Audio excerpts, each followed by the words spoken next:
Suara derit pintu kantor yang kubuka dengan setengah bahu, karena tangan kananku menenteng tas laptop jinjing dan tangan kiriku mendorong stroller, terasa lebih memekakan telinga dari biasanya. Ini hari ketiga. Hari ketiga aku membawa Rama, putraku yang baru berusia 2 tahun, ke dalam lingkungan yang seharusnya steril dari celoteh balita dan bau minyak telon. Beberapa pasang mata melirik dari balik bilik kubikel mereka. Ada yang menatap iba, ada yang jelas-jelas terganggu, dan ada yang, seperti Pak Bima, manajerku, berusaha keras memancarkan pengertian yang palsu. Lagi, Riana, tanyanya basa-basi di dekat mesin kopi, suaranya pura-pura bersimpati. Aku hanya tersenyum kaku. Masih, Pak. Diana, siternya Rama, cuti sebulan. Katanya ibunya sakit keras di kampung. Sebuah kebohongan yang rapi. Setidaknya, itu yang Diana katakan padaku 4 hari lalu, sambil terisak-isak di telepon, meminta izin pulang hari itu juga. Sebulan. Waktu yang terasa seperti selamanya bagi seorang ibu pekerja yang gajinya pas-pasan, dan yang suaminya adalah topik lain. Suamiku, Rendra, sedang mengurus proyek besar perusahaannya di luar kota. Sudah 3 bulan ini. Kontraknya masih 6 bulan lagi. 6 bulan yang terasa hambar, karena Rendra semakin jarang memberi kabar.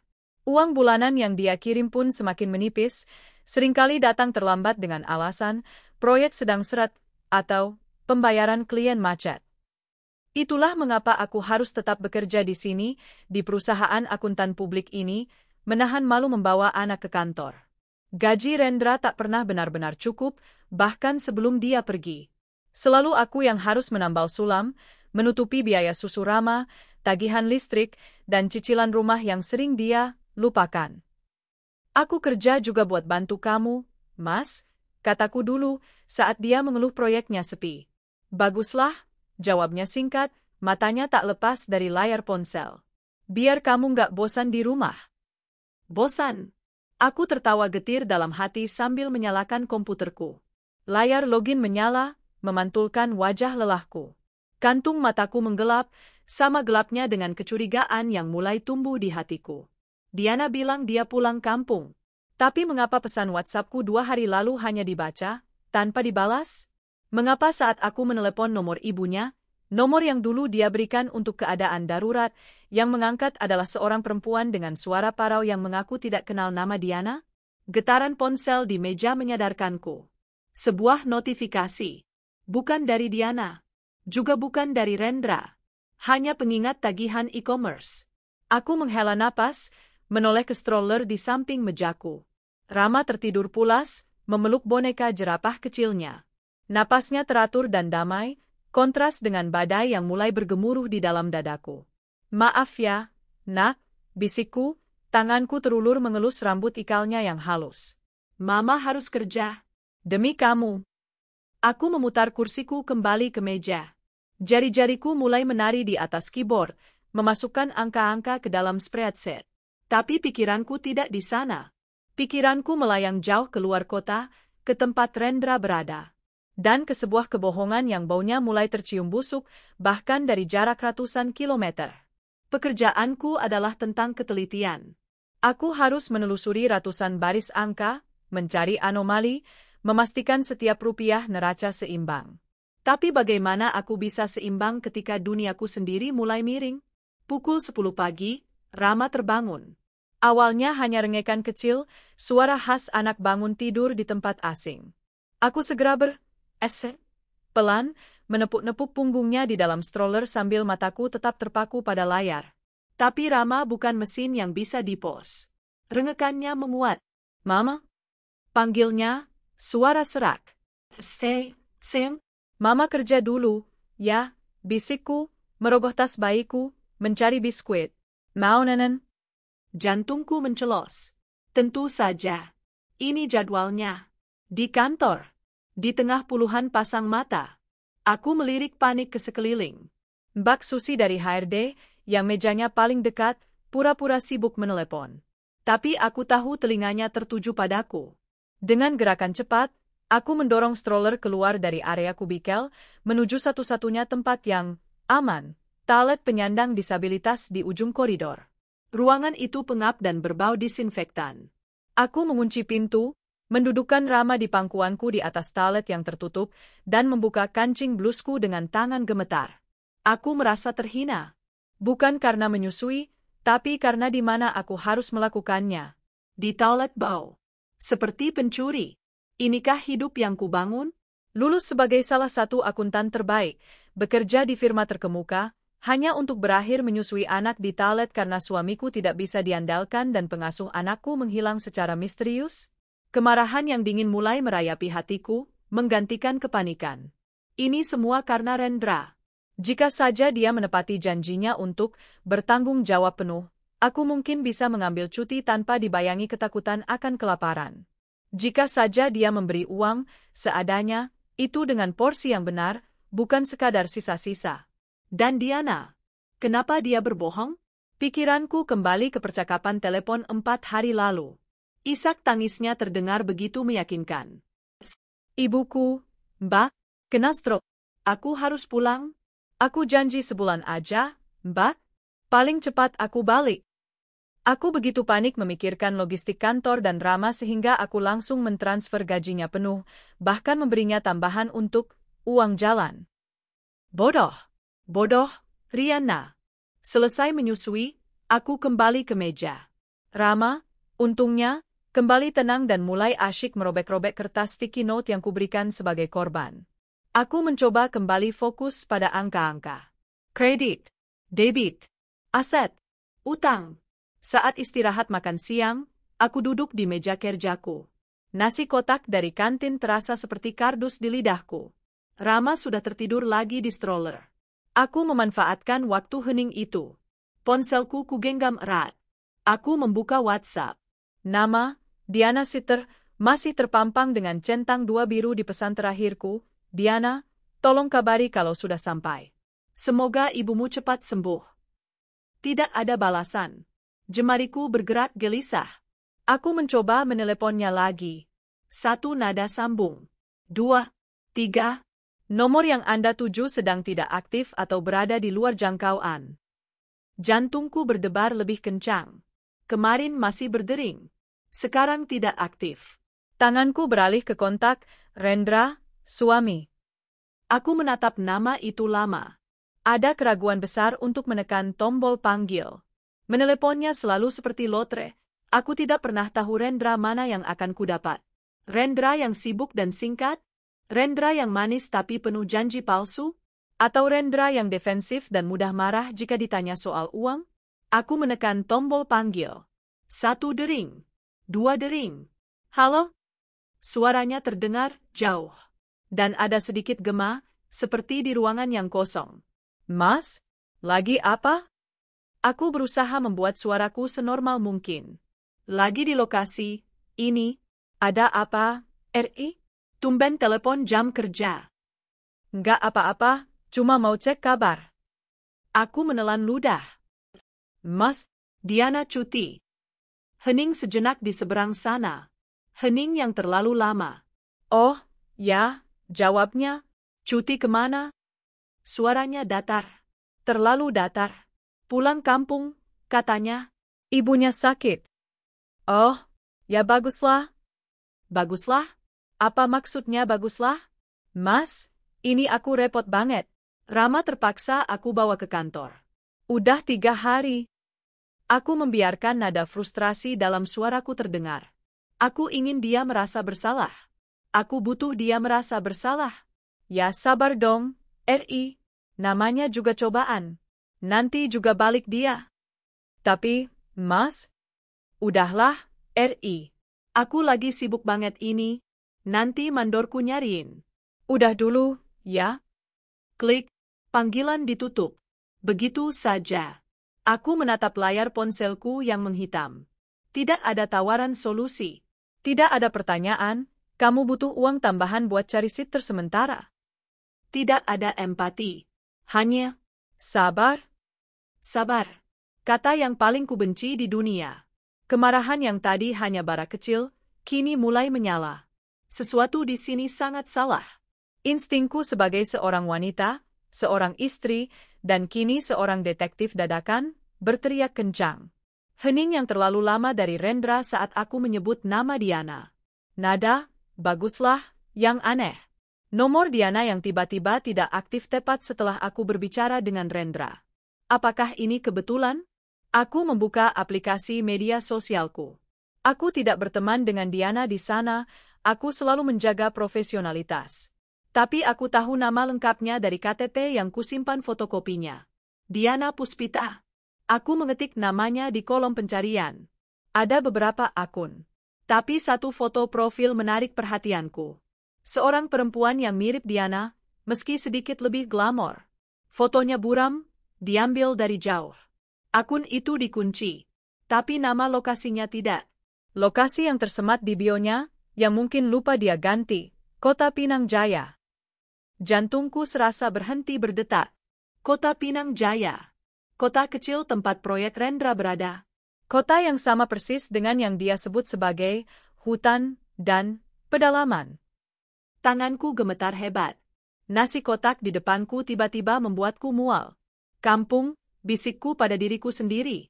Dia bilang pulang kampung. Dia tidak menyebutkan kampung siapa. Kantor ber-AC yang dingin ini tiba-tiba terasa panas dan menyesakkan. Udara di sekitarku seolah mengental, merampas oksigen dari paru-paruku. Kota Pinang Jaya. Dua kata itu berdenyut di layar ponselku, mengejekku. Aku membacanya berulang-ulang, berharap mataku salah, berharap ini adalah kebetulan kosmik yang konyol.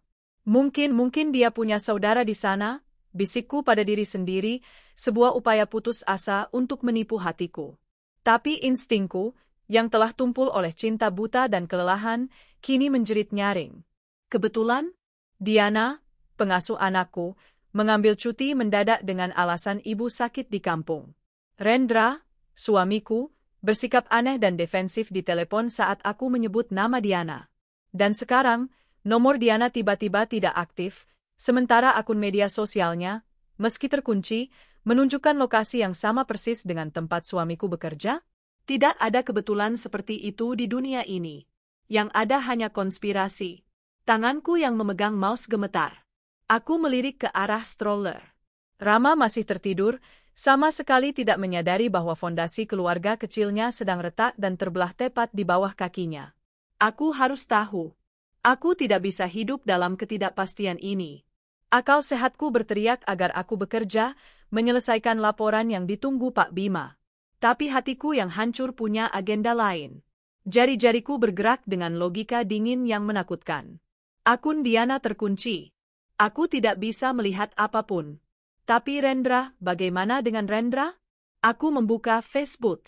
Aku jarang membuka aplikasi ini, isinya hanya pameran kebahagiaan palsu. Profil Rendra muncul. Foto sampulnya adalah foto kami bertiga saat Rama baru lahir. Sebuah foto yang kini terasa seperti tamparan. Dia jarang memposting sesuatu. Tapi aku tidak mencari apa yang dia posting. Aku mencari di mana dia di-tag. Aku mengklik foto tentang Rendra. Jantungku berdebar sangat kencang hingga terasa sakit. Aku men-scroll melewati foto-foto lama, acara keluarga, ulang tahun keponakan, gathering kantor yang lama. Terus ke bawah. Lalu aku menemukannya. Sebuah foto yang di-tag 2 hari lalu. Diposting oleh seseorang bernama Budi Santoso yang tidak aku kenal.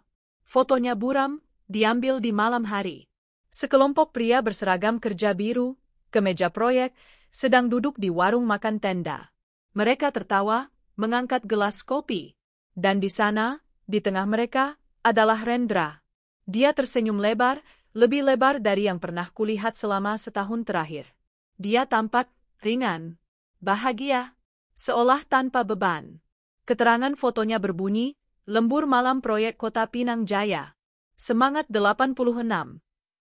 Napas tertahan di tenggorokanku.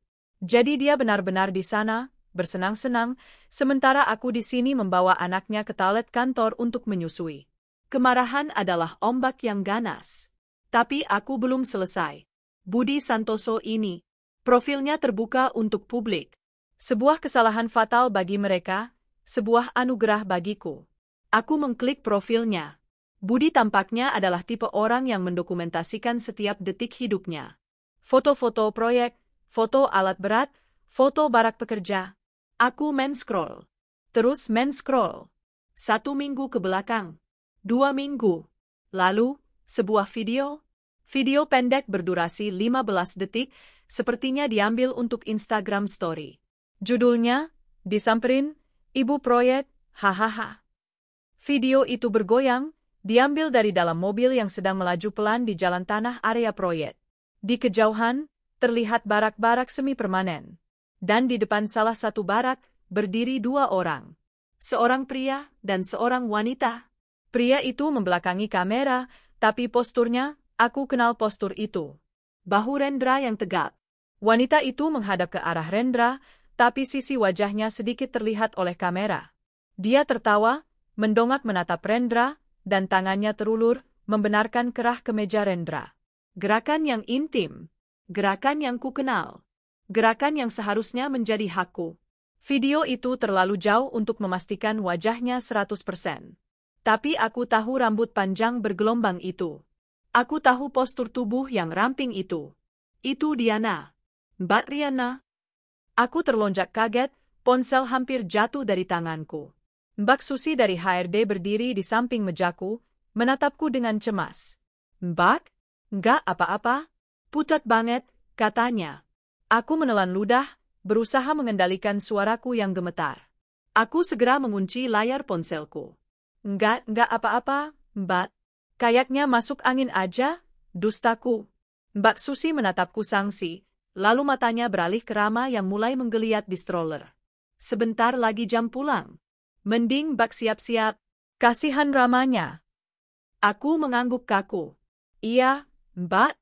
Makasih. Mbak Susi berlalu. Tapi aku tidak lagi di sana. Jiwaku tertinggal di video 15 detik itu. Disamperin, Ibu Proyek. Bukan. Dia bukan Ibu Proyek. Dia, ibu pengasuh, anakku. Dan dia sedang mengasuh suamiku. Hari itu, aku pulang kerja bukan sebagai Riana, istri Rendra. Aku pulang sebagai wanita yang baru saja menandatangani surat perang. Aku belum tahu apa yang akan kulakukan. Aku belum tahu bagaimana caranya. Tapi saat aku mendorong stroller Rama keluar dari lobi kantor, aku tahu satu hal, ini tidak akan berakhir sederhana. Mereka pikir aku, yang sibuk bekerja dan mengurus anak, akan bodoh selamanya. Mereka salah. Baik, kita lanjutkan. Perjalanan pulang dari kantor hari itu adalah yang terpanjang dalam hidupku. Setiap deru mesin bus kota, setiap klakson yang memekakkan telinga, setiap guncangan di jalan berlubang, terasa seperti gema dari video 15 detik yang terus berputar di kepalaku. Ibu Proyek. Tawa Budi Santoso. Tawa Diana. Tangan Diana yang membenarkan kerah Rendra. Aku memeluk Rama erat di pangkuanku. Dia sudah tertidur, kepalanya bersandar di dadaku. Hangat dan berbau susu. Dia adalah satu-satunya hal yang nyata, satu-satunya jangkar di tengah badai kotor ini. Aku tidak menangis. Anehnya, air mataku kering. Yang ada hanya rasa dingin yang menusuk, menjalari tulang punggungku dan menetap di hatiku. Itu bukan lagi rasa sakit, itu adalah racun. Dan aku tahu, racun ini hanya bisa disembuhkan dengan pembalasan. Malam itu, setelah memandikan Rama, menyuapinya, dan menidurkannya di boks bayinya, aku tidak tidur. Aku menyalakan laptopku di meja makan yang kusam. Cahaya layar menjadi satu-satunya penerangan di apartemen yang sunyi. Pukul 1 dini hari. Aku kembali ke profil Budi Santoso. Aku mengunduh video itu. Aku mengambil tangkapan layar, screenshot, dari setiap foto yang relevan. Aku mencatat setiap nama yang like atau mengomentari postingan itu, mereka adalah saksi, entah mereka sadar atau tidak. Lalu, aku melakukan sesuatu yang seharusnya kulakukan sejak lama. Aku membuka file keuangan kami. Selama ini, aku hanya pasrah menerima apapun yang Rendra kirimkan. Uang seadanya, katanya. Tapi kini aku menatap angka-angka itu dengan mata seorang auditor yang curiga. Gaji Rendra, yang aku tahu persis jumlahnya dari slip gaji terakhir yang tak sengaja kulihat, seharusnya lebih dari cukup. Proyek luar kota, ini seharusnya memberinya tunjangan lokasi, tunjangan risiko, tunjangan akomodasi. Lalu kemana perginya uang itu? Jawabannya berdiri di depan barak di kota Pinang Jaya, tertawa sambil membenarkan kerah suamiku. Seminggu berlalu dalam kabut yang aneh. Di kantor, aku adalah Riana yang efisien, meski sedikit lebih pendiam. Pak Bima memujiku karena laporanku selesai 2 hari lebih cepat dari jadwal. Dia tidak tahu aku mengerjakannya dengan energi yang ditenagai oleh kemarahan murni. Di rumah, aku adalah ibu yang sempurna untuk Rama.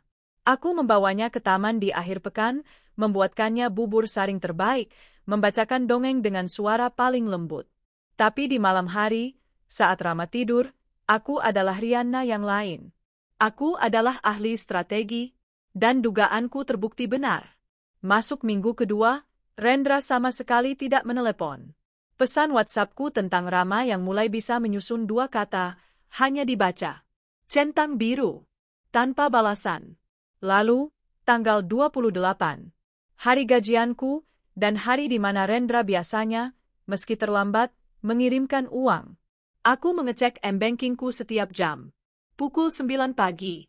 Tidak ada. Pukul 12 siang. Tidak ada. Pukul 5 sore. Saldo rekeningku masih sama, hanya berisi sisa gajiku yang menipis.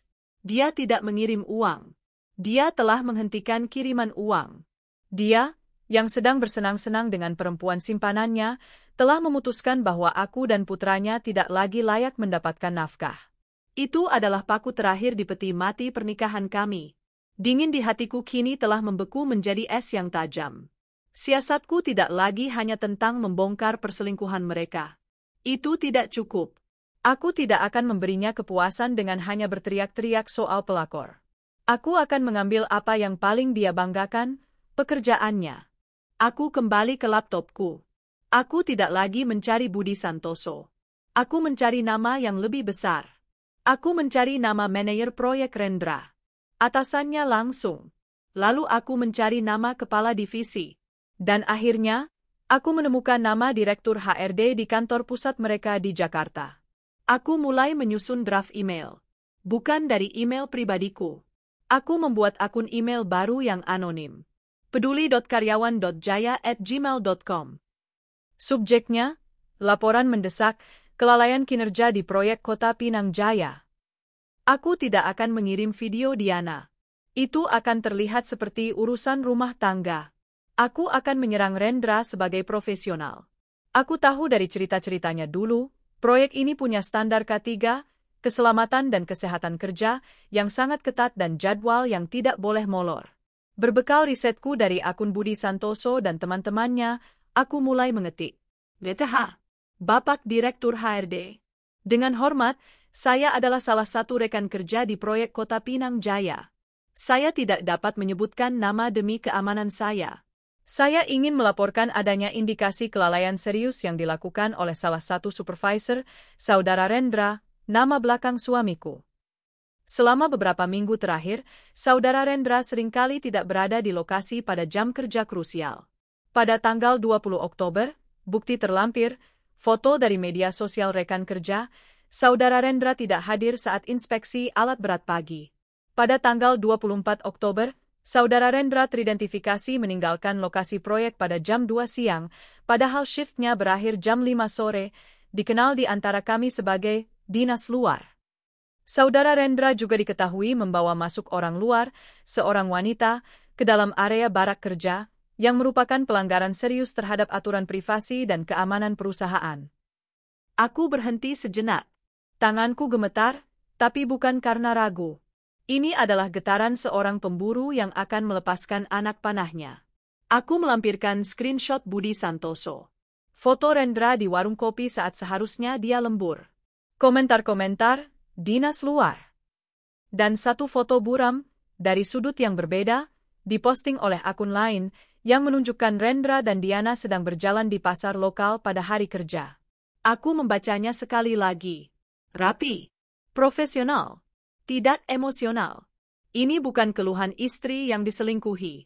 Ini adalah laporan karyawan yang khawatir akan integritas proyek. Aku menarik napas panjang. Jariku bergerak di atas mouse. Lalu, aku menekan tombol, kirim. Siasat sunyiku telah dimulai.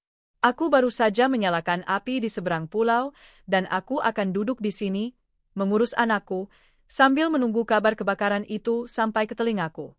Hari-hari setelah tombol kirim itu ditekan adalah pelajaran teraneh dalam pengendalian diri. Setiap pagi, aku bangun, mengurus Rama, membawanya ke kantor, bekerja 8 jam penuh, kadang 9, pulang, memasak, bermain, dan menidurkan Rama. Dari luar, aku adalah potret ibu pekerja yang tangguh. Tapi di dalam, aku adalah seorang operator yang menanti ledakan. Minggu pertama, tidak ada apa-apa. Minggu kedua, juga sunyi. Aku mulai gelisah. Apakah email anonimku dianggap sampah? Apakah masuk ke folder spam Direktur HRD? Apakah Rendra terlalu berharga bagi perusahaan sehingga laporan seperti itu diabaikan? Keraguan itu menggerogotiku. Selama penantian ini, situasi keuanganku benar-benar mencapai titik nadir. Rendra tidak hanya berhenti mengirim kabar, dia benar-benar menghentikan aliran dana. Gara-gara dia, aku dan putranya. Gajiku sendiri, yang biasanya hanya untuk tambahan, kini harus menanggung segalanya. Susu formula Rama, karena ASIku mulai mengering akibat stres, popok, biaya dicar darurat yang harganya selangit, karena aku tidak tahan lagi membawa Rama ke toilet kantor, cicilan rumah, listrik, air. Pada minggu ketiga, aku harus menjual cincin tunanganku. Aku menatap berlian kecil itu di telapak tanganku sebelum menyerahkannya ke petugas di Pegadaian. Tidak ada air mata, hanya rasa dingin. Ini bukan lagi perhiasan, ini adalah bahan bakar. Bahan bakar untuk bertahan hidup sampai rencanaku berhasil. Lalu, pada hari ke-20 setelah email itu kukirim, sesuatu terjadi. Itu adalah hari Jumat sore. Aku baru saja akan membereskan meja kerjaku. Ponselku bergetar. Bukan Rendra. Bukan Diana. Sebuah nomor baru. 62, dari kota Pinang Jaya. Jantungku melompat ke tenggorokan. Aku menekan tombol hijau, tanganku sedikit gemetar. Halo? Mbak Riana? Suara seorang wanita. Terdengar ragu. Ini saya, istrinya Budi Santoso. Budi Santoso. Si perekam video. Aku menahan napas. Iya, saya sendiri. Ada apa, Mbak? Terdengar isakan kecil di seberang sana. Mbak, maaf ganggu. Saya cuma mau tanya, Mbak tahu suami saya, Mas Budi, dipanggil HRD Pusat? Gara-gara posting video di proyek. Katanya melanggar etika perusahaan. Sekarang dia kena skorsing, Mbak. Aku memejamkan mata. Jadi, investigasinya dimulai. Saya tidak tahu apa-apa soal itu, Mbak, kataku, berusaha membuat suaraku terdengar kaget. Bukan, Mbak, bukan itu, katanya cepat. Saya cuma mau kasih tahu Mbak, hati-hati sama suami Mbak. Maksudnya? Suami saya cerita. Yang kena paling parah itu Mas Rendra, suami Mbak. Mereka lagi di sidang sama orang Jakarta. Kayaknya mau dipecat, Mbak. Gara-gara bawa perempuan ke barat. Dan perempuan itu, ya Tuhan, Mbak, katanya itu babysitter anak Mbak, si Diana itu, kan? Aku tidak menjawab. Lidahku keluh. Wanita itu melanjutkan, suaranya kini penuh amarah yang tertahan. Suami saya kena getahnya, Mbak. Gara-gara kelakuan Mas Rendra sama si pelakor itu. Saya cuma mau bilang, Mbak, kalau Mbak belum tahu, sekarang Mbak tahu. Suami Mbak jahat. Mereka berdua tinggal di barak itu kayak suami istri, Mbak. Semua orang di proyek juga tahu. Klik. Telepon ditutup. Aku terduduk di kursiku. Jadi, sudah terjadi. Api yang kusulet telah membakar hutan. Aku tidak merasa menang. Anehnya, aku merasa kosong.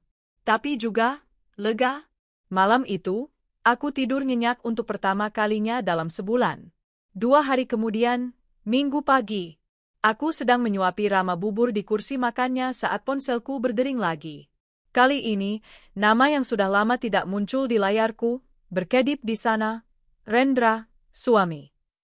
Tanganku berhenti di udara, sendok bubur menggantung. Rama menatapku bingung. Aku menghela napas, menstabilkan detak jantungku. Aku menekan tombol loudspeaker. Halo? Suaraku datar. Rena. Suara di seberang sana bukanlah suara Rendra yang kukenal. Bukan suara pria sombong yang meremehkan istrinya. Ini adalah suara pria yang hancur. Pria yang kalah. Tolong aku, Isaknya pecah. Aku tetap diam. Aku dipecat, RI. Mereka mecat aku. Mereka bilang aku mencemarkan nama baik perusahaan. Fitnah, RI. Ini semua fitnah. Oh, ya, kataku, dingin. Aku menyendokkan bubur lagi ke mulut Rama, yang menerimanya dengan senang. Kami diusir dari barak. Kami nggak punya apa-apa, RI. Uangku habis. Diana juga. Dia menyebut nama itu. Dia berani menyebut nama perempuan itu padaku. Kami nggak bisa pulang, RI. Tolong, kirim aku uang buat tiket bus. Aku janji aku ganti. Aku tertawa. Bukan tawa bahagia. Itu adalah suara tawa kering yang keluar dari tenggorokan yang sudah lama tidak merasakan kelegaan. Uang, kataku. Kamu minta uang padaku? Kamu ingat kapan terakhir kali kamu kirim uang untuk anakmu, Rendra? Hening. Hanya suara isakan tertahannya. Kamu minta uang, lanjutku, setelah kamu biarkan aku dan Rama kelaparan? Setelah kamu pakai uang yang seharusnya untuk susu anakmu, untuk bersenang-senang dengan pelacurmu. Dia bukan pelacur, RI. Dia apa, Rendra? Dia apa? Dia hamil, bisik Rendra. Diana hamil. Sendok di tanganku jatuh berdentang ke piring keramik. Rama terkejut dan mulai menangis. Pukulan itu, meski sudah kuduga, tetap terasa memukul ulu hatiku. Hamil. Mereka tidak hanya berkhianat. Mereka menciptakan kehidupan baru dari pengkhianatan itu. Kemarahan yang dingin tadi kini berubah menjadi api. Api yang membara, menuntut untuk dilepaskan. Kami akan pulang, kata Rendra lagi, suaranya putus asa. Kami nggak punya tujuan lain. Kami akan ke rumah. Tolong, RI, biarkan kami istirahat malam ini saja. Kami sudah di terminal. Klik. Aku mematikan telepon. Aku memeluk Rama, menenangkannya. SSTD, sayang nggak apa-apa. Mama di sini. Mereka akan datang. Mereka sedang dalam perjalanan. Aku menidurkan Rama untuk tidur siang. Lalu, aku mulai bekerja. Aku tidak menangis. Aku tidak berteriak. Aku membuka lemari kamar utama. Sisi kiriku. Sisi kanannya, milik Rendra. Satu persatu, kemeja kerjanya kutarik dari gantungan. Kaus-kaus oblongnya. Celana jeansnya. Bahkan pakaian dalamnya. Aku melemparkannya ke lantai, lalu memasukkannya dengan kasar ke dalam 2 koper besar miliknya. Koper yang dulu dia pakai untuk pergi ke kota Pinang Jaya. Aku mengambil foto pernikahan kami di Nakas.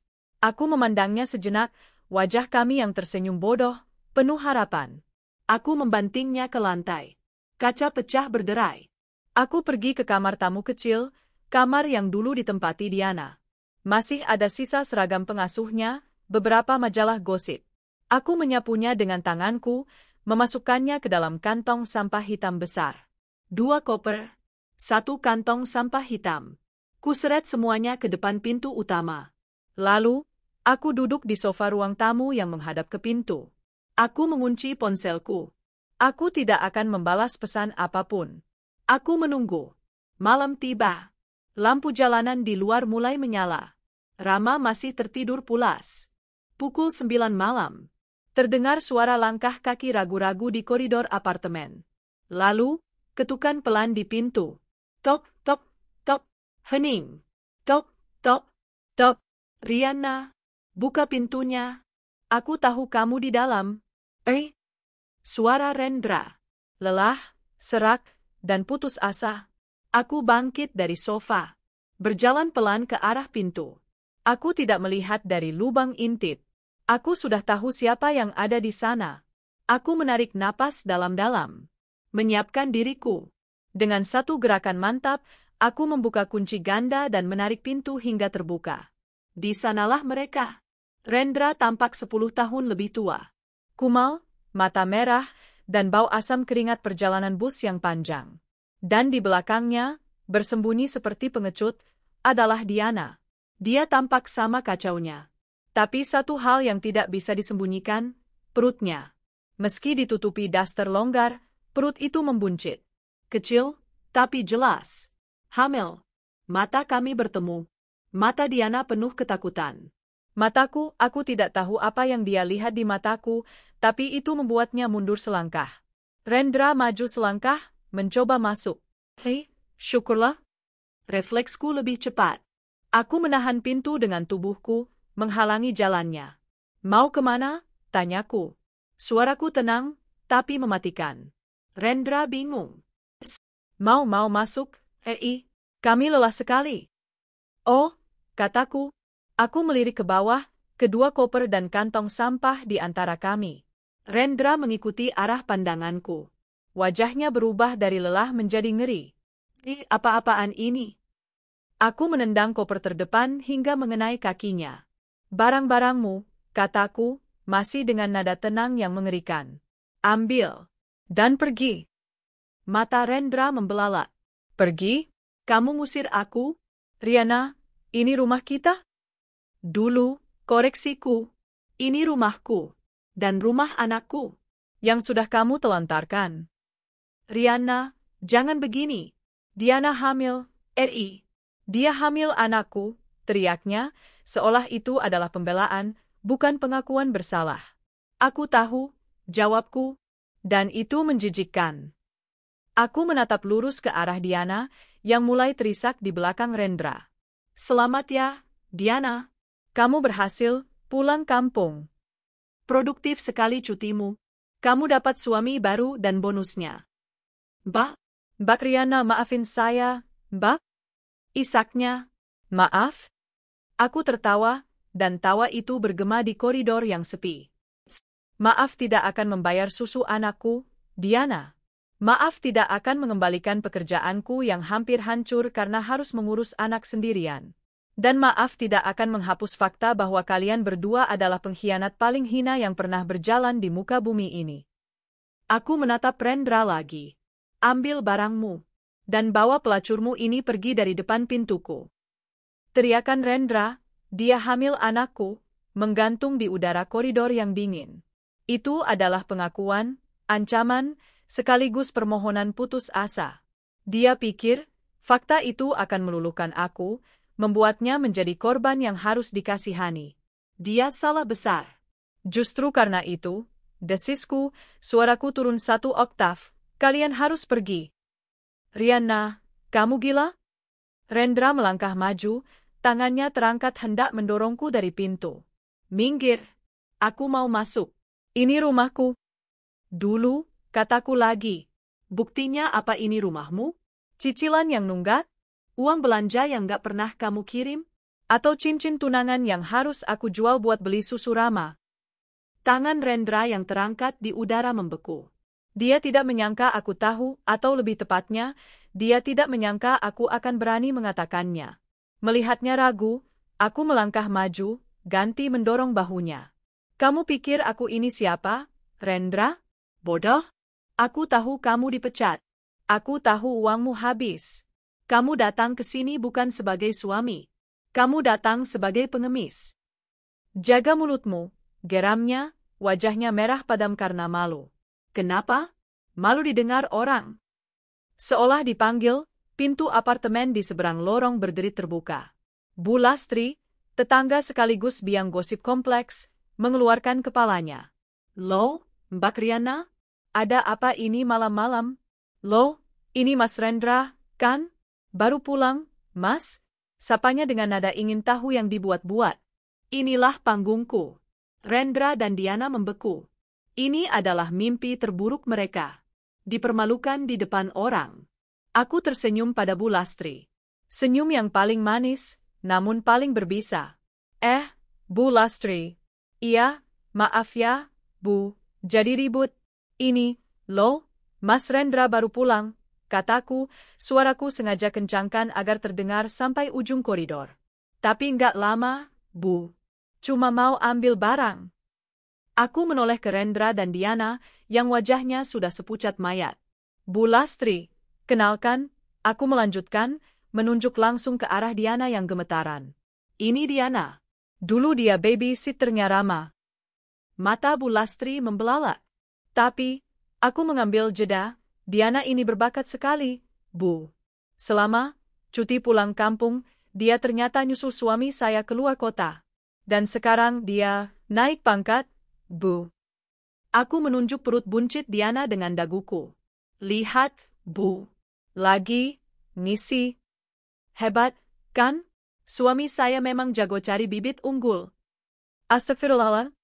Desis Bu Lastri, tangannya langsung menutup mulut. Pintu di sebelahnya ikut terbuka. Pak RT. Sempurna. Rendra berteriak, suaranya pecah antara amarah dan hina. Dia mencoba meraih lenganku. Aku menghindar. Cukup? Belum? Aku berbalik padanya. Kamu mau cukup? Ini cukup. Dengan segenap kekuatan yang kupunya, aku meraih koper pertama, koper besar berisi pakaian kerjanya, dan melemparkannya ke tengah koridor. Brat! Koper itu terbuka, isinya berhamburan. Kemeja-kemeja yang dulu kusetrika rapi, kini berserakan di lantai kotor. Ambil, teriakku. Riana. Aku meraih koper kedua. Barang-barangmu. Brat. Lalu, aku meraih kantong sampah hitam besar berisi barang-barang Diana. Aku tidak melemparkannya jauh. Aku melemparkannya tepat ke kaki Diana. Dan ini, kataku, menatap lurus ke matanya yang berlinang air mata. Ambil, bawa, dan jangan pernah kembali. Diana terisak, tubuhnya luruh ke lantai, di antara seragam sitternya yang kini bercampur dengan debu koridor. Mbak, saya nggak punya siapa-siapa. Bagus, jawabku dingin. Sekarang kamu rasakan. Bagaimana rasanya jadi aku sebulan terakhir? Sendirian, nggak punya uang, dan dikhianati. Rendra, melihat harga dirinya tercabik-cabik di depan Pak RT dan Bu Lastri, akhirnya menyerah. Tidak ada lagi amarah di matanya. Hanya kekalahan total. Jangan begini. Pikirkan Rama. Bisiknya, satu tarikan napas terakhir.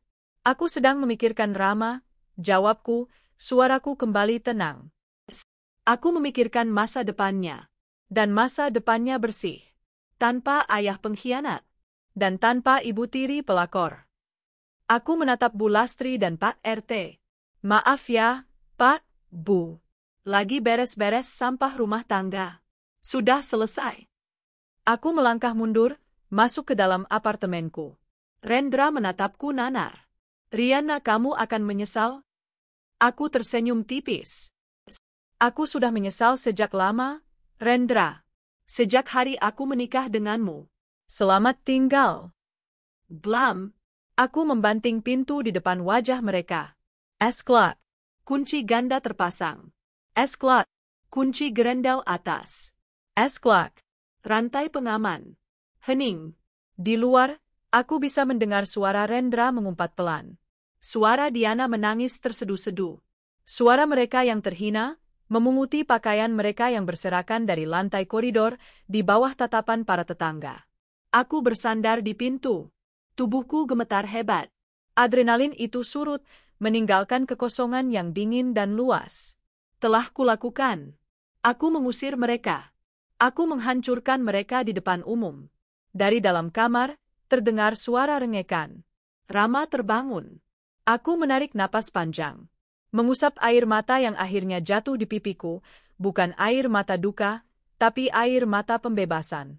Aku berjalan ke kamar Rama. Iya, sayang, Mama di sini. Mama selalu di sini.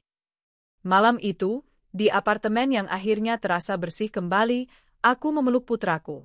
Di luar sana, dua pengkhianat itu berjalan ke dalam kegelapan yang mereka ciptakan sendiri.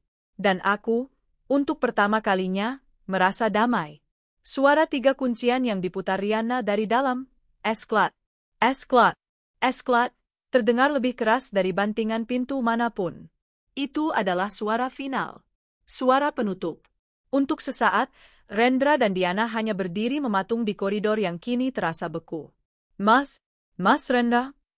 Diana terisak, tangannya yang gemetar memegangi ujung kemeja Rendra. Napas Rendra memburu, campuran antara sisa adrenalin dan rasa malu yang tak terhingga. Di seberang sana, pintu Bulastri masih terbuka sedikit, matanya mengintip penuh kemenangan. Di sebelahnya, Pak RT hanya menggelengkan kepala sebelum menutup pintunya pelan, sebuah gestur yang mengatakan, masalah selesai. Diam, bentak Rendra pada Diana. Ini semua gara-gara kamu. Gara-gara aku, suara Diana meninggi, keputusasaan memberinya sedikit keberanian. Mas yang janji. Mas yang bilang Bakriana bodoh. Mas yang bilang aman. Diam. Ambil barangmu. Rendra mulai memunguti pakaiannya yang berserakan dengan kasar. Kemeja, celana dalam, kaos kaki. Dia melemparkannya asal-asalan kembali ke koper yang sudah penyok. Diana, sambil menangis sesenggukan, berjongkok untuk mengambil barang-barangnya di kantong sampah. Seragam siternya yang lama, kini terasa seperti kostum kejahatan. Mereka adalah tontonan yang menyedihkan. Sepasang penjahat yang tertangkap basah, kini memulung sisa-sisa harga diri mereka dari lantai koridor di bawah lampu neon yang berdengung. Setelah semua terkumpul, Rendra menyambar gagang koper. Dia tidak menawarkan untuk membawakan tas Diana. Dia berjalan cepat menuju lift, menabrak bahu Diana tanpa sengaja. Perjalanan turun dengan lift adalah siksaan hening. Hanya ada suara isakan tertahan Diana dan napas kasar Rendra. Mereka keluar ke lobi, di mana satpam yang biasa disapa Rendra dengan ramah, kini menatap mereka dengan tatapan tahu. Berita menyebar lebih cepat daripada api di kompleks apartemen ini. Mau kemana kita, Mas? Tanya Diana lirih ketika mereka berdiri di bawah lampu jalanan di depan gerbang. Udara malam Jakarta terasa dingin dan menusuk. Rendra tidak menjawab. Dia merogoh sakunya. Mengeluarkan dompet. Isinya, 3 lembar uang 100 ribuan, beberapa lembar uang kecil, dan KTP yang sudah tidak relevan. Itu sisa uang pesangonnya setelah sebagian besar habis untuk tiket bus gila-gilaan dari kota Pinang Jaya. 300 ribu rupiah. Untuk 2 orang dewasa dan 1 janin. Di kota yang buas. Terminal, kata Rendra singkat. Mereka menghabiskan malam itu di terminal Pulau Gebang. Duduk di kursi besi yang dingin. Bau pesing dan asap rokok menyelimuti mereka. Ini adalah kebalikan dari barak proyek yang nyaman, di mana mereka bermain rumah-rumahan dengan fasilitas perusahaan. Diana mual. Kehamilannya, yang diperparah oleh stres dan perjalanan panjang, menuntut perhatian. Dia muntah-muntah di toilet umum terminal yang kotor. Rendra duduk di luar, menatap kosong ke arah bus-bus yang datang dan pergi. Pikirannya buntu.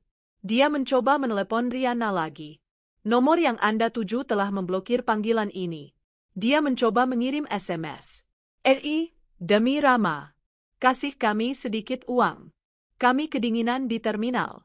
Setelah itu aku janji nggak akan ganggu kamu lagi. Dia menunggu. 5 menit. 10 menit. Tidak ada balasan. Dia tahu Riana membacanya. Dia tahu Riana sengaja mengabaikannya. Rasa benci pada Riana kini mulai bercampur dengan ketakutan. Wanita yang dulu dia anggap remeh itu, ternyata telah menghancurkannya sampai ke akar. Mas, Diana kembali, wajahnya pucat dan basah oleh air mata dan keringat. Aku lapar, Mas. Dan bayi ini?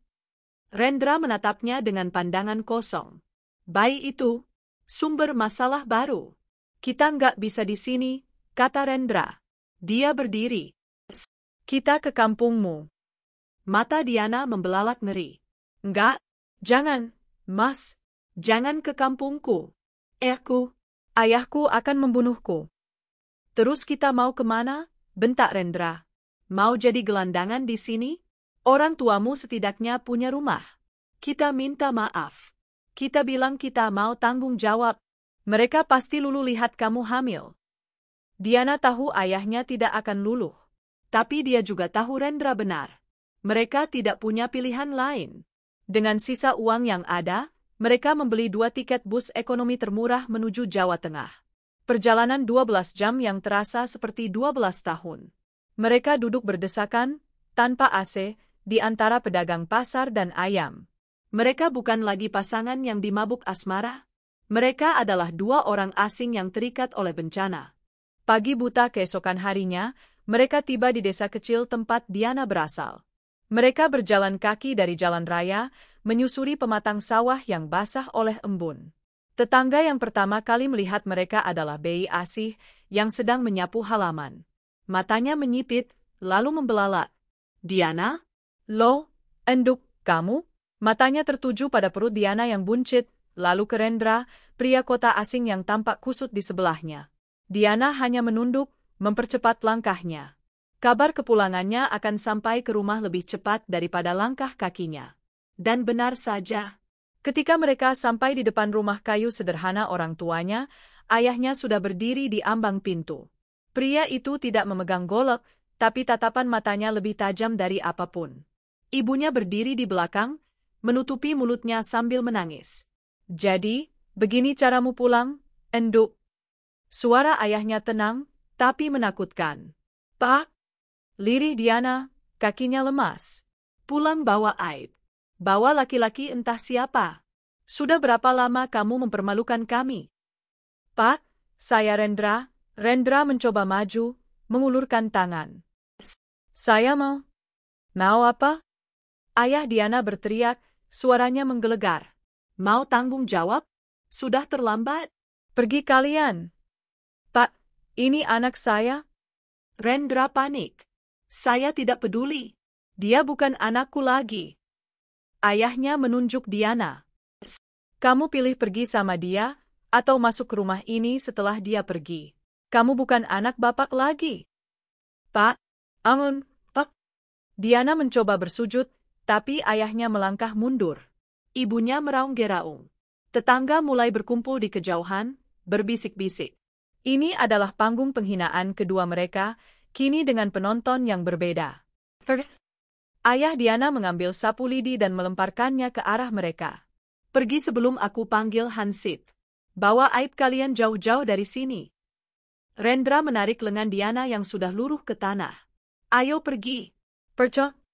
Mereka diusir. Lagi, mereka berjalan gontai menjauh dari rumah itu.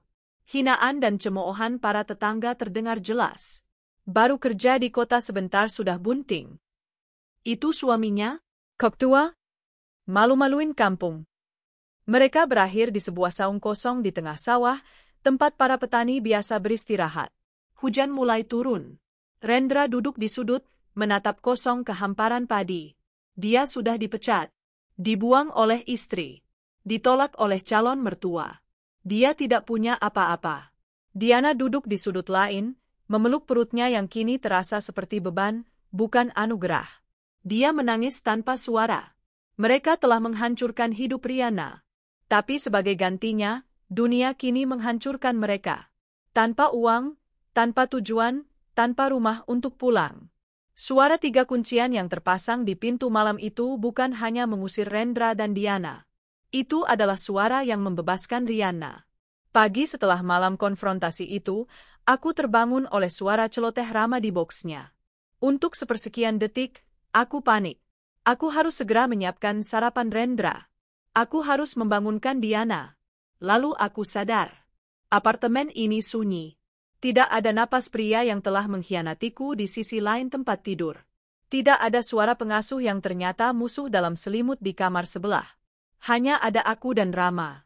Untuk pertama kalinya dalam bertahun-tahun, aku tidak merasa harus terburu-buru melayani siapapun selain putraku. Aku bangkit, berjalan ke ruang tamu. Sisa-sisa pertarungan semalam masih ada. Foto pernikahan kami yang kubanting, kacanya berhamburan di lantai, bingkainya patah. Aku menatap wajahku yang tersenyum di foto itu. Gadis bodoh yang penuh harap. Tanpa ragu, aku mengambil sapu dan pengki. Aku tidak memunguti bingkainya. Aku menyapu pecahan kaca itu, bersama dengan sisa-sisa kenangan. Kresek. Aku memasukkannya ke dalam kantong sampah. Pembersihan ini bukan hanya fisik. 1 jam berikutnya, aku bergerak seperti badai yang terfokus. Aku mencabut sprei kasur yang pernah ditiduri Rendra, memasukkannya ke kantong besar untuk disumbangkan. Aku membuka lemari es, membuang sisa kopi favoritnya dan saus sambal yang hanya dia makan. Aku pergi ke kamar mandi. Sikat giginya, pisau cukurnya, sabun mandinya. Aku membuang semuanya. Aku menggosok setiap sudut apartemen ini. Dengan karbol beraroma pinus yang menyengat, aku seolah sedang mengusir jejak kaki, jejak bau, dan jejak energi mereka. Aku ingin rumah ini kembali menjadi milikku. Ketika aku selesai, apartemen itu berkilau, harum, dan terasa ringan. Tapi saat aku duduk untuk minum teh pertamaku di pagi yang baru itu, kenyataan menghantamku. Hari ini Senin. Aku harus bekerja, tapi aku tidak punya pengasuh. Ketakutan itu, yang sempat hilang dalam adrenalin pembalasan, kini kembali. Bagaimana aku bisa bekerja? Bagaimana aku bisa membayar cicilan rumah ini, yang kini sepenuhnya menjadi tanggunganku, jika aku tidak bekerja? Tapi bagaimana aku bisa mempercayai orang lain untuk menjaga Rama? Trauma yang ditinggalkan Diana begitu dalam. Dia bukan sekadar orang asing. Dia adalah orang yang kupercaya, yang makan dari piringku, yang tidur di bawah atapku. Dan dia mengkhianatiku dengan cara yang paling fundamental. Aku menatap Rama, yang sedang asyik mengunyah mainan gigitnya. Tidak akan lagi, bisikku padanya. Mama tidak akan membiarkan siapapun menyakitimu. Atau menyakiti Mama. Aku membuat keputusan. Aku menelepon Pak Bima, manajerku.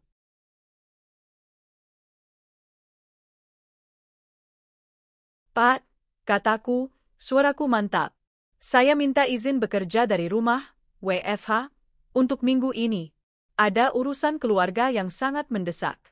Saya jamin semua laporan akan selesai. Untungnya, kinerjaku yang sempurna selama ini membuat Pak Bima tidak banyak bertanya. Baik, Riana. Yang penting target beres, katanya. 1 minggu itu aku gunakan untuk membangun bentengku. Siang hari, saat Rama tidur, aku bukan hanya bekerja. Aku menelepon agen penyalur babysitter premium. Bukan yang murahan seperti Diana dulu. Aku meminta kandidat yang berusia di atas 40 tahun, sudah menikah, punya anak sendiri, dan bersedia di SKCK dan dicek medis menyeluruh. Aku juga memesan 3 unit kamera CCTV mini secara online. Hari Jumat, aku melakukan wawancara. Seorang wanita parubaya bernama Ibu Wati datang. Dia sopan, bicaranya lembut, dan matanya teduh. Dia tidak banyak bicara, lebih banyak mendengar. Aku menatapnya lekat-lekat. Saya perlu tahu, Bu, kataku, suaraku dingin dan profesional. Gaji Ibu penuh, saya tambahkan bonus jika Rama nyaman. Tapi ada aturan main baru di rumah ini. Apa itu, Bu? Tanyanya tenang.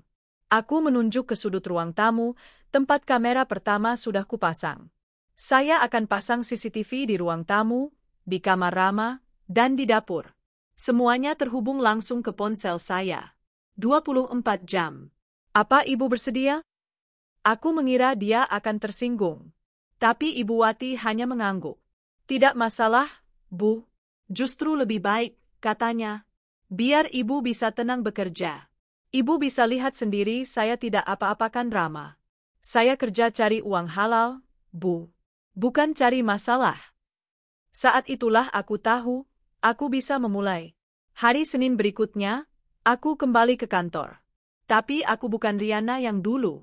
Aku berjalan dengan kepala tegak. Di meja kerjaku, selain layar monitor spreadsheet, ada ponsel yang kusandarkan, menyiarkan live feed ruang tamuku. Aku memantau. Setiap 2 jam, aku menelepon.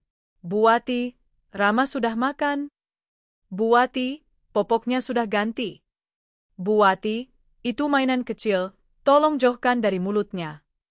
Rekan-rekanku mungkin menganggapku gila atau paranoid.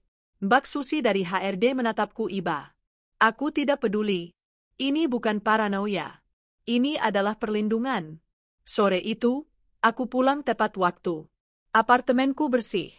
Rama wangi, sudah mandi, dan tertawa senang saat melihatku. Ibu Wati duduk rapi di sofa, menyodorkan buku catatan harian. Laporan hari ini, Bu, katanya. Rama makan bubur jam 12, habis. Tidur siang 2 jam. Bab 2 kali. Tidak. Aku mengangguk. Semuanya sama persis dengan yang kulihat di CCTV. Malam itu, setelah Ibu Wati pulang, aku mengunci pintu. Aku menidurkan Rama. Untuk pertama kalinya, Aku tidak merasa cemas akan apa yang terjadi di luar kamarku. Rumah ini aman. Putraku aman. Aku mengambil buku tabunganku. Aku menghitung sisa gajiku, uang dari pegadaian, dan tagihan-tagihan yang menumpuk. Akan sangat berat. Akan sangat melelahkan. Tapi saat aku melihat wajah tidur Rama, aku tahu aku bisa. Mulai sekarang, hanya ada kami berdua. Aku tidak lagi hanya seorang ibu. Aku harus menjadi ibu, sekaligus menjadi ayah. Dan aku bersumpah pada diriku sendiri, aku akan menjadi yang terbaik di kedua peran itu. Lembaran baru telah dimulai.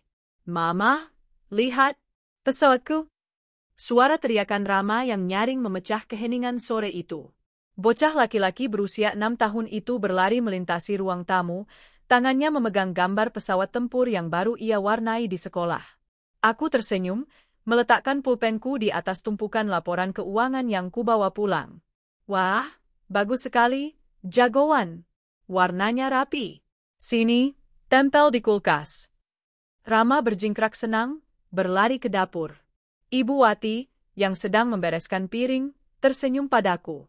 4 tahun. 4 tahun telah berlalu sejak malam di mana aku membanting pintu di depan wajah Rendra dan Diana.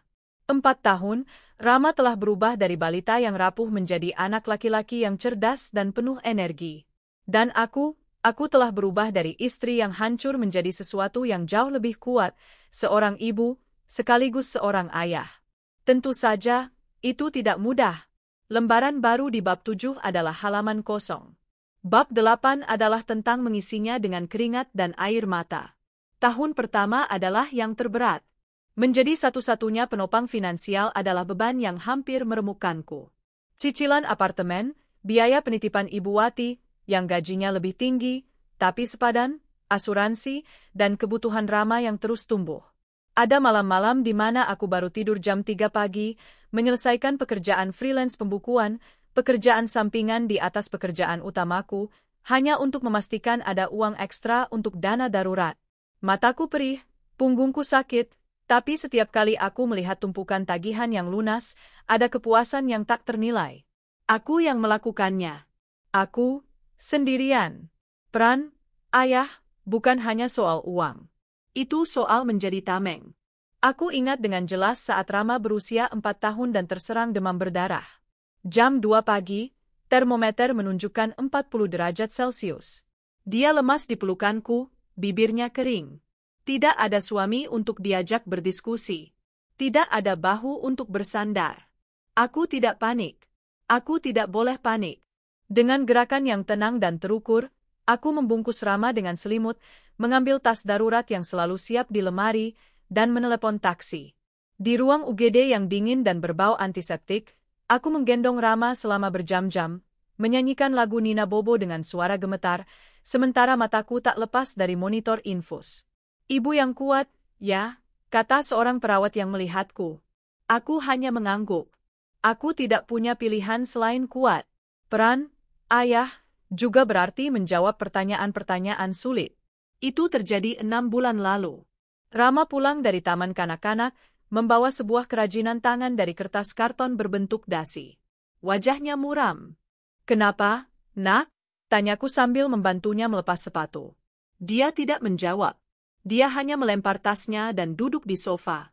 Di sekolah tadi bikin dasi buat hari ayah, katanya pelan, matanya menatap lantai.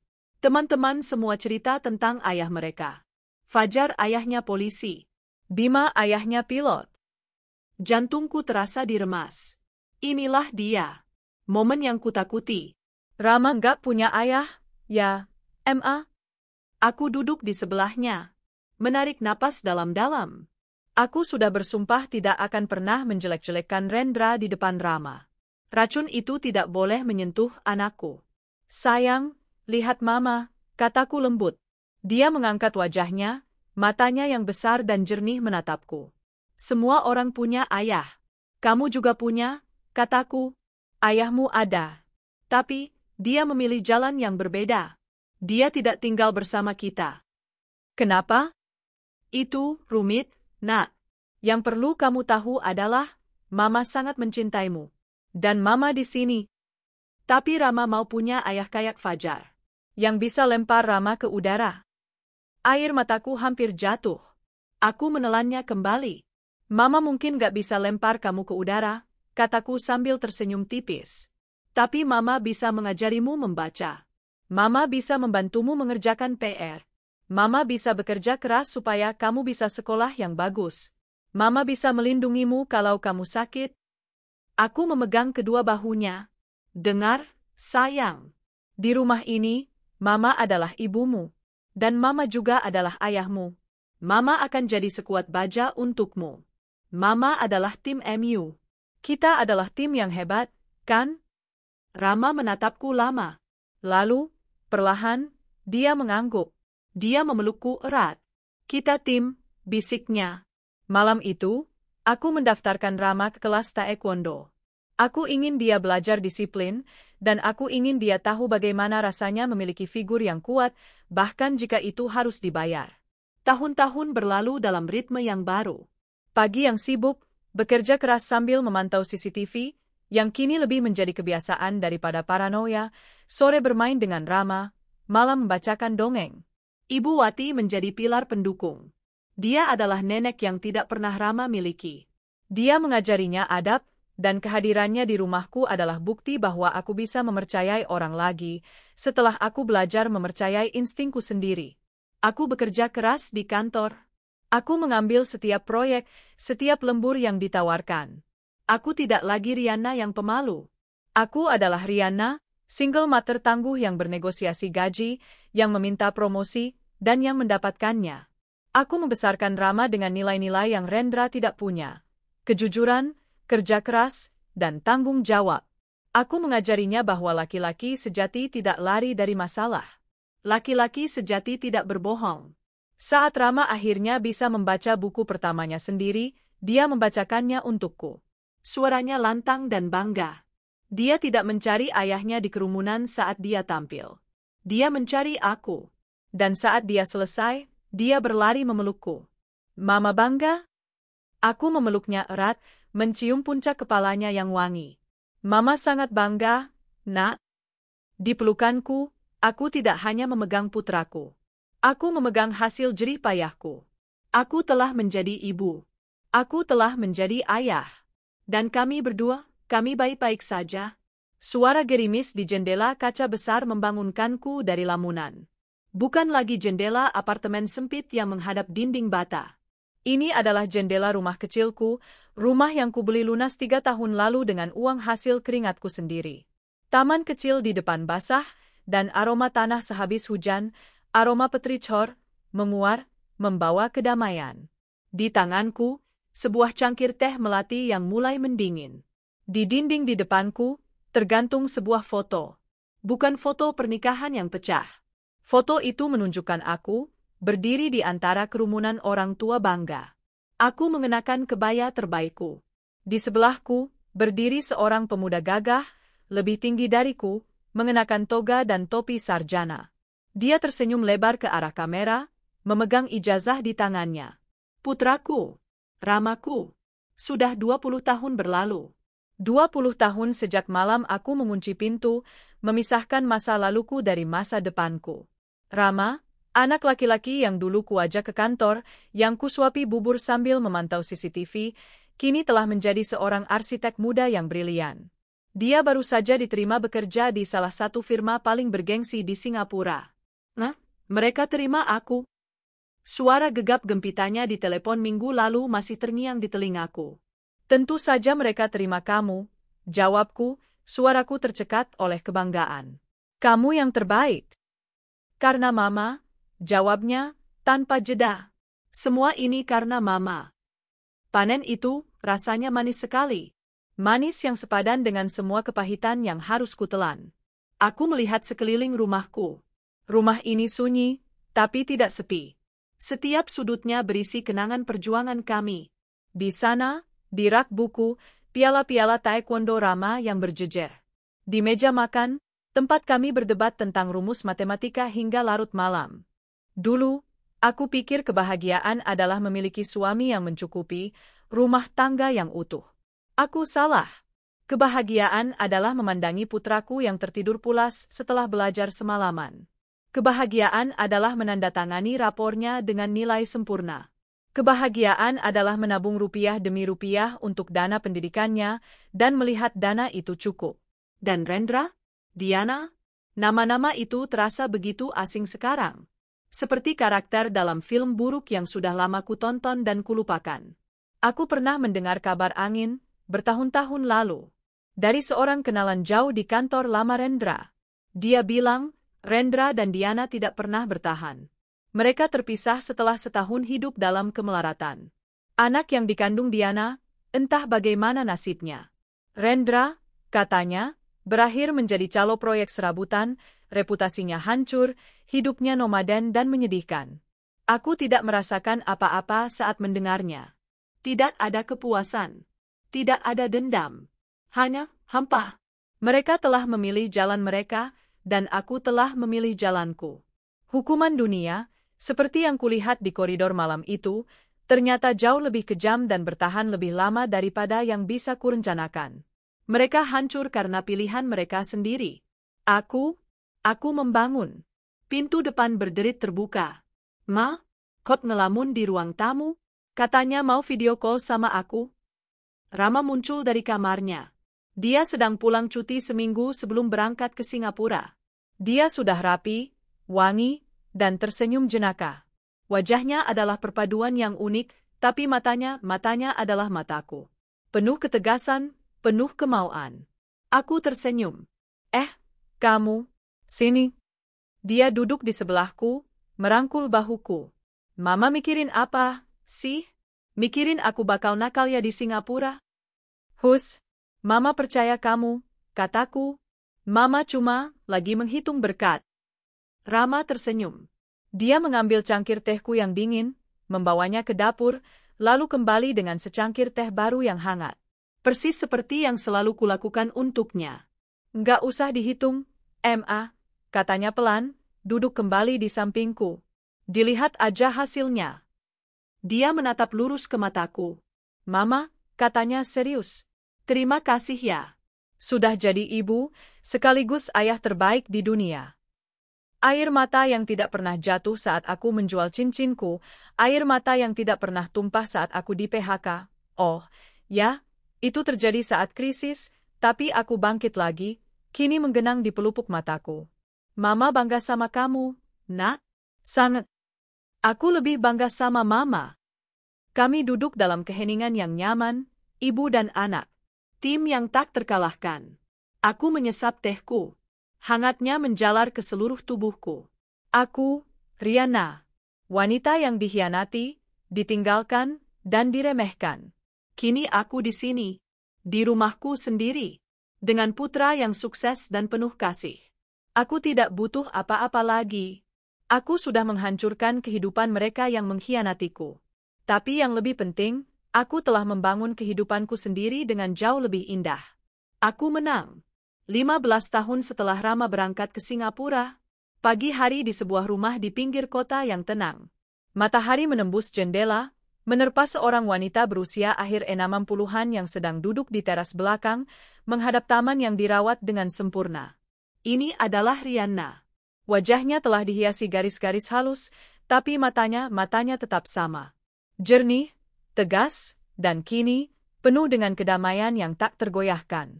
Dia tidak lagi bekerja. Dia sudah pensiun, menikmati hasil jeripayahnya, tinggal di rumah yang dia beli dengan uangnya sendiri, di sebelah rumah putranya. Rama tidak jadi tinggal di Singapura.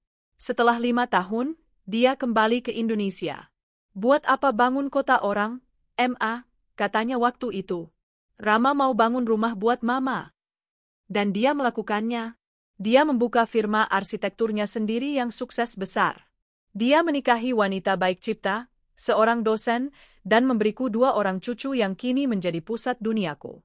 Setiap pagi, seperti ini, Rama akan mampir ke terasku sebelum berangkat kerja, hanya untuk mencium tanganku. Dan setiap sore, 2 cucuku akan berlarian di tamanku, tawa mereka menjadi musik terindah yang pernah kudengar. Aku, yang dulu berjuang sendirian di apartemen sempit, kini telah menjadi ratu di istanaku sendiri, dikelilingi oleh cinta yang kubangun dari nol. Dan mereka? Para hantu dari masa lalu? Kehidupan punya cara yang lucu untuk menyelesaikan urusannya sendiri. Rendra. Aku melihatnya sekali lagi.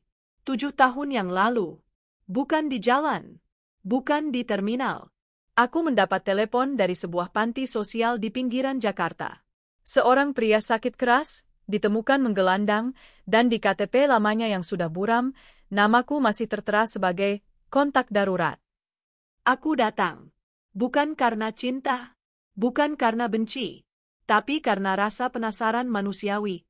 Di bangsal kelas 3 yang berbau disinfektan murah, aku melihatnya. Dia bukan lagi pria sombong yang pergi keluar kota. Dia adalah pria tua yang kurus kering, rambutnya menipis, matanya kosong menatap langit-langit. Penyakit komplikasi, diabetes dan liver, telah menggerogoti sisa-sisa hidupnya. Dia tidak mengenaliku. Riana? Bisiknya, mungkin hanya menggumamkan nama dari masa lalu yang samar. Saya di sini, jawabku pelan.